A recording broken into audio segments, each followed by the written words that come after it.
บ่ให้มันคิดหายบ่ให้มันคิดบ่ดีกับผู้อื่นให้มันคิดเมตตาอย่างเดียวเมตตานี่เนื้อกับความหักเด้อ เดี๋ยวเขาบังคับมันเลยบอกว่า ฮะ เขาบังคับมันเนียน เฮาบ่ต้องบังคับมันหรอก ก็คือว่ามันจะคิดไปทางในทางที่บดี ลงอนิจจัง ตัดเอาเลย บ่ต้องไปหายมันได้ เลย คันหายแสดงยังโกรธอยู่ เลย มันบอกยังบ่พอใจอยู่มันบอก มีแต่ดับมันแล้วเนาะ ดาบมันลงอนิจจังบ่เที่ยงผู้อื่นนี่ต้องหายผู้อื่นได้ตัวเองก็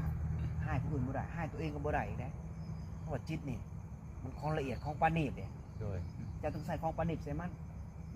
ผู้จักบางครั้งเนี่ยฝนตกเจ้าก็ด่าแดดออกเจ้าก็ด่าลมเย็นมันก็ด่าลมร้อนมันก็ด่าจิตดวงนี่มันเป็นปัญญามารได้มันบ่ได้เป็นของเจ้าได้ถ้าเป็นของเจ้าเนี่ยมันจะบ่สู่นรกแม่นบอกมันจะไปสวรรค์อย่างเดียว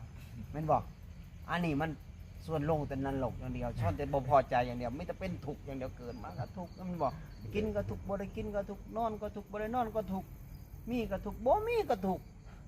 ถูกไปทุกอย่างเลย ทุกข์ไปว่า